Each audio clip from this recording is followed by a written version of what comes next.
In today's video, I'm going to be breaking down the top 5 beginner tips for new eBay sellers. I'm super excited about this one. This video is going to be full of advice I wish I had or that I could have told myself if I went back in time when I was starting out on eBay, and I'm hoping that some of this advice will really benefit you guys when starting out on your new stores. Hold on a second though, maybe even if you're an advanced or experienced eBay seller, stick around for this video because I think there might be some valuable tips that you'll find in here as well that you could maybe apply to your store or the way that you run your business. If you guys do find some value in this video, be sure to leave a like on it because it helps out greatly with the YouTube algorithm, and also subscribe to the channel if you are new. With that, let's get right into tip number 1. And that would be my absolute first thing that I would do before starting my eBay store is I would get on the phone with eBay. What the heck? That's kind of random. You're just going to call them? Yeah, actually I am. I'm going to call them about my seller limits. Every seller that's new to eBay has these limits put in place. I think it's like 10 items for $1,000 when you launch on eBay, and that's just not going to cut it if you're serious about getting into the eBay business. 10 items, what will that give you? Like half an hour, maybe an hour of work on eBay if you're selling especially lower end items, so you got to get that removed right off the bat. One of the things that most people don't realize is that that's just kind of put in place so then there's not, scammers or whoever coming onto the platform and building out mega stores of all fake items and all these things right off the bat without any reviews or feedback. But one of the things that people don't realize is that you can actually call eBay and explain to them what you're doing and try to almost plead your case as to why you should have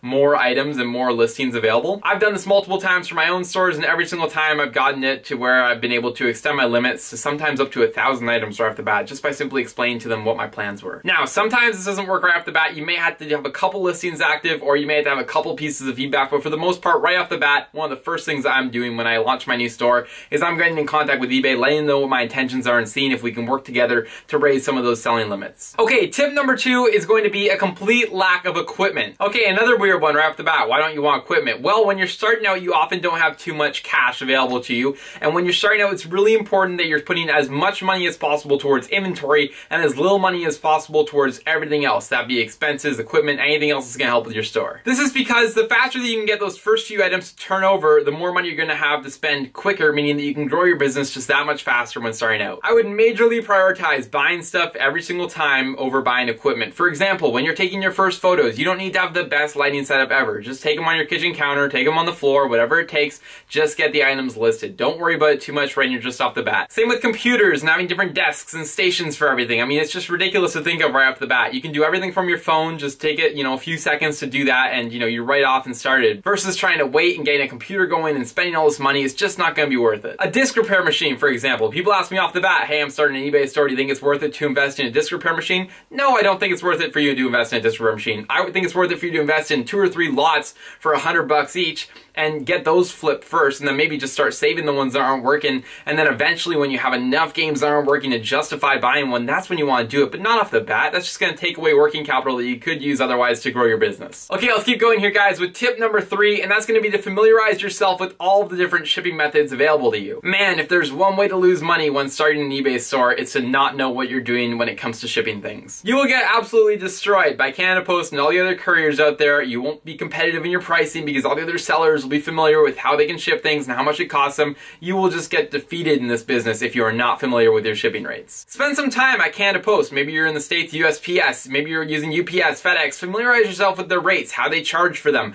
Figure out things and little exploits like letter mail, for example, or how to ship international packages. If you are brand new, I have a bunch of tutorials on my page. I'll link a playlist somewhere here, and you can go ahead and start watching through them. But it's extremely important that you know what the different options are for shipping things and how much it's going to cost you. Otherwise, one of two things is going to happen. You're going to charge way too little for shipping, and you're going to get, no profit for your items because everything is just eaten into the shipping cost every single time. Or number 2 is that you're so unfamiliar that you charge way too much for shipping, and then nothing sells because you're charging too much for shipping. It's really important to know how it all works. That also ensures that the things get to your buyers on time. You just got to familiarize yourself with the system. It's not a super exciting thing. It's always a little bit stressful or new. You got to figure out all these different things, and it's kind of difficult at first, but there are some great handouts on Canada Post website and the other ones as well that you can print out, have in front of you, and you can see exactly how they charge for each rate and each different type of parcel. Tip number 4 is going to be to get as much feedback as possible. When you're starting out on eBay, you're going to have 0 feedback, none at all. So you got to really try to work to get those first few pieces of feedback, and you got to make sure those first few are as good as they can be. So let's break this down. Maybe you sell your items a little bit cheaper to move them faster to get some more feedback. That way you can start selling more and more things quicker. That's one option. Maybe you sell some things that you wouldn't normally sell. Maybe it's not even profitable, just things around your house or whatever, just to get a few extra pieces of feedback. When you actually sell your first few items, maybe you're putting a lot more effort into packaging them. Maybe you're expediting the shipping and taking a loss there just to make sure that the buyers are as satisfied with the products as possible. And maybe as a new seller, you're even reaching out to the buyers after they receive their items to ask them politely if they could leave some feedback or a review on your page. These are all great methods and ways that you can go about getting feedback right off the bat when starting on eBay, and this is going to help your store grow exponentially. Without feedback, you're not going to be anything on eBay. So you have to make sure that you get those first few pieces of feedback and that they have to be good when you're starting out on eBay. Yes, also you can buy stuff for super cheap and, you know, buy all the $1 items from China and get some feedback that way. But it's not seller feedback, it's buyer feedback, which doesn't work the same in the algorithm, and it doesn't work the same when a buyer goes to your page to see what kind of feedback you have. So I would make sure that's authentic seller feedback. That's what you want, and you're gonna only get that by selling items. Final tip number 5 here, and this one is a tough one, but you have to be patient. The number one thing that I see with new eBay sellers is them giving up. Now, there's a couple reasons for that. First of all, people overestimate the sell-through rate of the things that they're selling. They assume that if they list 10 items, those 10 items are gonna sell right away.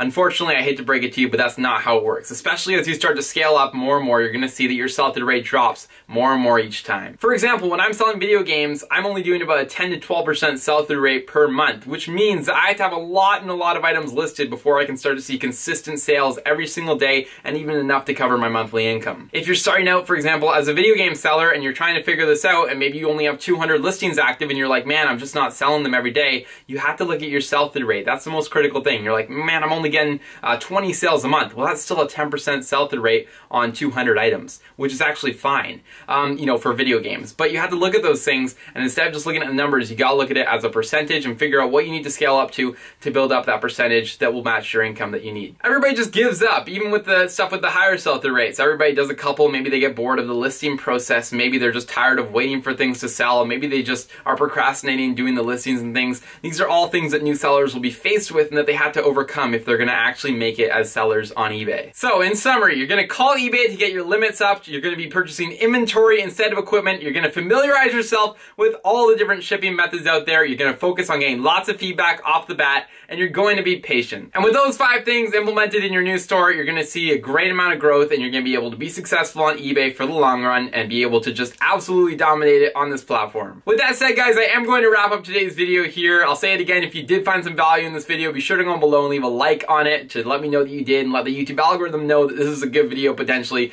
for new eBay sellers out there. Also, be sure to leave your comments down below on what you think are the most important things to know when you're a new eBay seller. Hopefully some other, you know, new sellers in the space can learn from this, especially if you have some experience.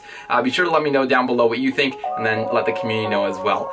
Subscribe to the channel if you guys are new, and I will see you guys all in the next video.